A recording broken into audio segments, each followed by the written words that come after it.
जिस ध्वनि मत से और जिस एक तरफा मत से अपने वेतन को 60 से 70 हज़ार रुपये बढ़ा दिया जाता है, और जब यही कर्मचारी अपने डीए और अपने एचआरए की बात करते हैं तो उन्हें रोड पे ला दिया जाता है कि चलिए आप हड़ताल कीजिए। कितनी हड़ताल करेंगे और कब तक हड़ताल करेंगे? मैं तो पूरी वेदना के साथ भी कह रहा हूँ माननीय मुख्यमंत्री जी से कि कुछ हमसे कहा होता, कुछ हमसे सुना होता। तुमने तो केवल गैरों से कहा और गैरों का सुना। सरकार का एक नारा है कि गढ़ा थे छत्तीसगढ़ और बड़ा थे छत्तीसगढ़। तो क्या लगता है कि गढ़ तो आप लोग रहे थे, बैठ के हड़ताल आप लोग कर रहे थे और कहीं ना कहीं फायदा नेताजी उठा लिए? कि माननीय मुख्यमंत्री महोदय आप तंद्रा से निकल जाएं बाहर, क्योंकि अगर हम लोग कुर्सी में बैठाना जानते हैं तो हम लोग को कुर्सी से कैसे उतारना ये भी हम लोग को पता है। क्या कर्मचारियों के लिए महंगाई नहीं है? विधायक हम बनाते हैं, सांसद हम बनाते हैं, और हमारे लिए महंगाई नहीं, उनके लिए महंगाई है। जब नेता मंत्रियों का पेमेंट इतना है और महंगाई उनको दिख रही है, तो एक चतुर्थ श्रेणी का जो कर्मचारी है उसकी वेतन कितनी है?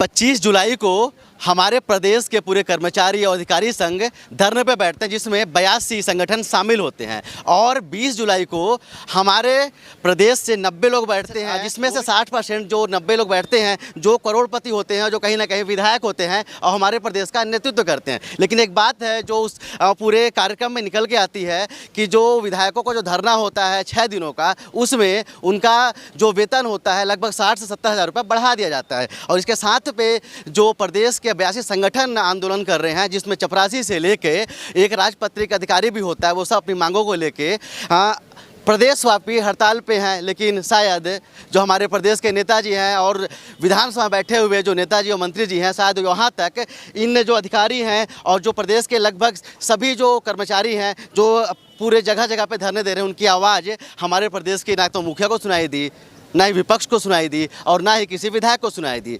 जिस ध्वनि मत से और जिस एक तरफा मत से अपने वेतन को 60 से 70 हज़ार रुपये बढ़ा दिया जाता है, और जब यही कर्मचारी अपने डीए और अपने एचआरए की बात करते हैं तो उन्हें रोड पे ला दिया जाता है कि चलिए आप हड़ताल कीजिए। कितनी हड़ताल करेंगे और कब तक हड़ताल करेंगे? ना हम आपकी सुनेंगे, ना हम आपकी बातों को मानेंगे। चलिए बात करते हैं, क्योंकि लगभग जहां तक आज इनके हड़ताल का आखिरी दिन था, इसके बाद की क्या रणनीति है और इसके बाद में जो कर्मचारियों का संगठन है वो कहां जाएगा और उनका आगे की क्या रूपरेखा होगी, ये भी उनसे बात करके पता करने की कोशिश करते हैं। सर, जिस तरह से हड़ताल हुई, 5 दिन की आपकी हड़ताल हुई, नेताजी लोगों ने तो बराबर अपने पैसे बढ़ा लिए, आपके पैसों के बारे में ना कोई चर्चा हुई, ना किसी ने बोला। आगे की क्या रूपरेखा है?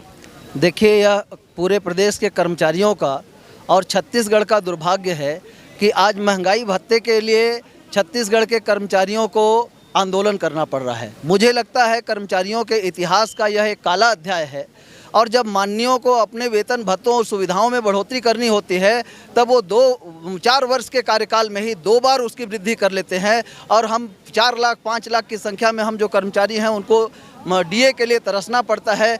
ये हमारे सरकार के प्रमुख माननीय भूपेश बघेल जी की पूरी तरह से संवेदनहीनता है। यदि सरकार ने हमारी मांगों को तत्काल नहीं माना, जो हमारा जायज़ अधिकार है, डीए केंद्र के समान 34% और 6वें वेतनमान के आधार 7वें वेतनमान के आधार पर हमारा आवास भत्ता, यदि इसको नहीं मानती है सरकार, हठधर्मिता दिखाती है, तो हम लोकतांत्रिक तरीके से हम कड़े आंदोलन के लिए बाध्य होंगे, जिसके लिए पूर्ण रूप से सरकार जिम्मेदार होगी। सरकार का एक नारा है कि गढ़ा थे छत्तीसगढ़ और बड़ा थे छत्तीसगढ़। तो क्या लगता है कि गढ़ तो आप लोग रहे थे, बैठ के हड़ताल आप लोग कर रहे थे और कहीं ना कहीं फायदा नेताजी उठा लिए?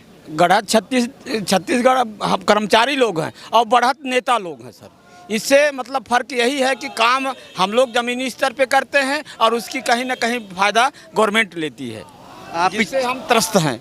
पिछले 3 साल की सरकार है, जिसमें 2 बार माननीय ने अपना वेतन बढ़ा लिया है, और आप लोग लगातार 3 साल से मांग कर रहे हैं कि हमारा वेतन ही बढ़ा, हमारा भी डीए बढ़ाया जाए, जो वाजिब मांग है, जो आपका हक है। इसके बाद भी विधायकों को अपना वेतन बढ़ाना, इसके साथ में नेताओं को अपना वेतन बढ़ाना, आपको इस तरह से नज़रअंदाज करना क्या दिखाता है? मैं तो पूरी वेदना के साथ भी कह रहा हूँ माननीय मुख्यमंत्री जी से कि कुछ हमसे कहा होता, कुछ हमसे सुना होता। तुमने तो केवल गैरों से कहा और गैरों का सुना। हम लोग छत्तीसगढ़ का जो मॉडल प्रस्तुत करते हैं पूरे भारत भर में, उसके प्रणेता हम लोग हैं, उसको करने वाले लोग हम लोग हैं, करता धरता छत्तीसगढ़ के हम लोग हैं। और जब माननीय लोग ये कह कर कि हमारी अभी आर्थिक स्थिति ठीक नहीं है और उसके बाद 70 से 75 हज़ार रुपये जो अपना बढ़ा लेते हैं, तो हमारे बुद्धिजीवी वर्ग तो हैं हम लोग, हम लोग सब समझते हैं कि हमारे साथ क्या कुठाराघात किया जा रहा है। और मैं नहीं चाहता हूं, मैं ये चाहता हूं इस सदन के माध्यम से सारे कर्मचारी साथियों की ओर से कि माननीय मुख्यमंत्री महोदय आप तंद्रा से निकल जाएं बाहर, क्योंकि अगर हम लोग कुर्सी में बैठाना जानते हैं तो हम लोग को कुर्सी से कैसे उतारना ये भी हम लोग को पता है। तो मैं केवल यही निवेदन कर रहा हूँ। चलिए वैसे जो हमारा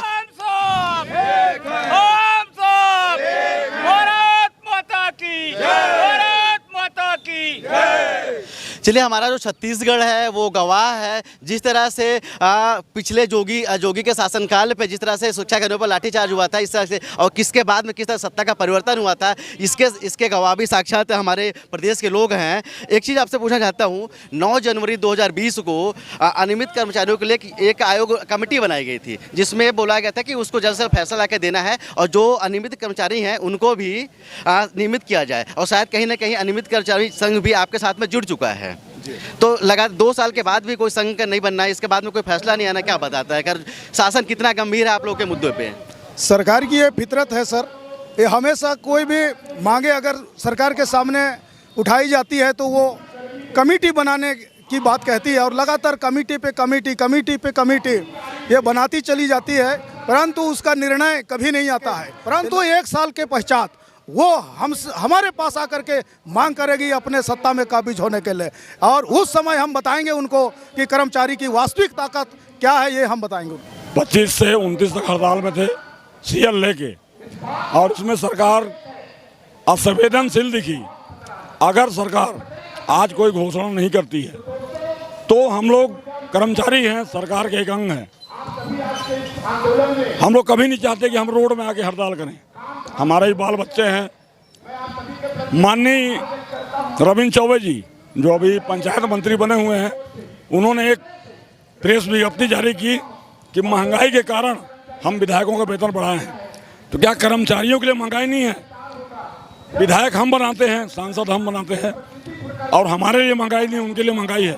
और मैं माननीय मुख्यमंत्री जी को आपके माध्यम संदेश देना चाहता हूं कि शोहरत की बुलंदी भी अब पल भर का तमाशा है और जिस साख पे बैठे वो टूट भी सकती है। क्या लगता है सरकार आपकी बातों को कैसे ले रही है और आपकी मांगें पूरी होंगी? मैं बस इतना कहना चाहूँगा कि जब नेता मंत्रियों का पेमेंट इतना है और महंगाई उनको दिख रही है, तो एक चतुर्थ श्रेणी का जो कर्मचारी है उसकी वेतन कितनी है?